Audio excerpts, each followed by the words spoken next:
Prof, good morning and thank you very much for your time this morning.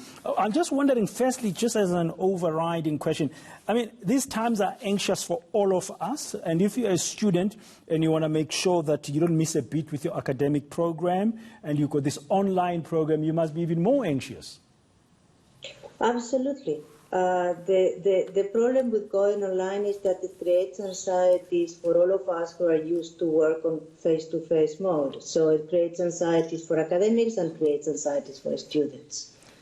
And this is the part that we are trying to address through a number of interventions, including preparing an orientation week for students and a series of guides to help them develop in the kind of routine that they need to develop in order to be able to profit from online teaching.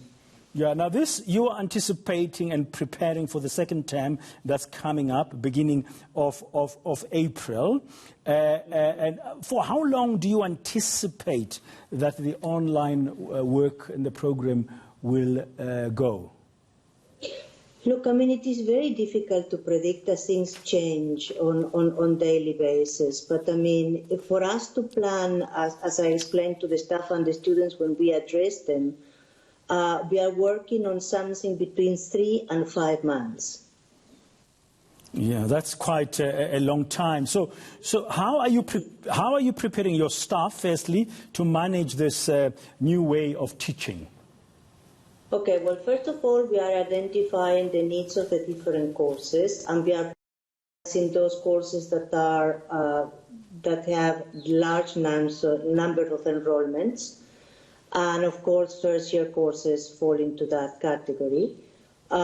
So we have a Center for Higher Education Development that has a specialized unit on distance learning. Or online learning, if you want, and thanks to these colleagues, we have a very well equipped set of resources that academics can access. We are creating groups online of support. We have a number of sort of do-it-yourself type guides in terms of putting your courses online.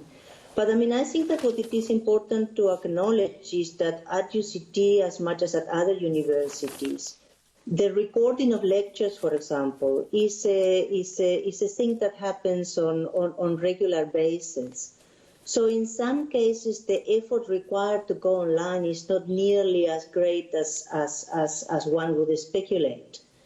So we have done an assessment of what courses are ready to go, what courses need a little bit of help, and what courses start needing more help. And actually, the main problem is those courses that cannot be done online. I mean, you cannot teach an instrument online, you cannot teach dance or theater. So, there are some things that are not possible, but there are a whole lot of things that are possible, and academics are being extraordinarily responsive in that regard. Okay, what about other resources? I mean, with this off-campus online teaching now, access to data might be a problem for some students. Access to computers as well. Some students might not have that. That's correct. In terms of access to data, as you know, all data providers are either discounting data or entering into different type of agreements of zero rate data for educational purposes, and our university, like all other universities, are benefiting from that, and that would be implemented. The issue of access to computers is something that, in general, at the University of Cape Town has been covered. Most our students who are on financial aid are given a laptop computer when they join the university. There are a few students who have sort of fallen off the net, and we are trying to address that. But in general, we think that we have that aspect fairly covered.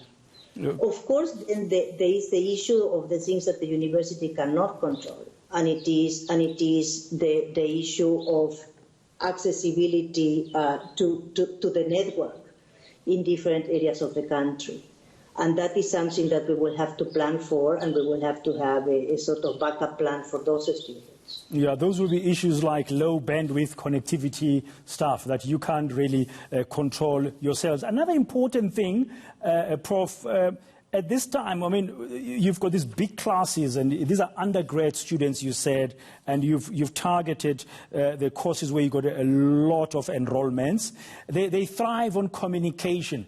Are you going to be making sure there's a right type of communication in place with the students? Yes, I mean, we are doing a number of things.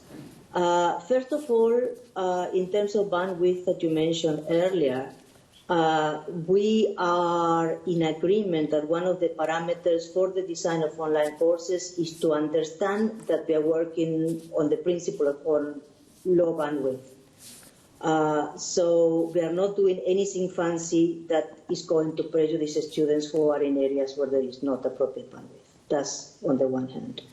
On the other hand, we are trying to explain to the students and to work with tutors in terms of organizing forms of communication and support with the students. We are preparing a whole campaign of being present for the students, both at the level of the course conveners and at the level of our task team for online learning. So we are trying to cover all these things. The students are pretty good at being in communication themselves, and we all know how to use WhatsApp and these type of things to the best of our abilities and to the most profitable way in terms of these circumstances. Professor Lange, thank you very much. We wish you well with that online programming that UCT is going to be busy with. Professor Lis Lange, Deputy Vice-Chancellor at UCT.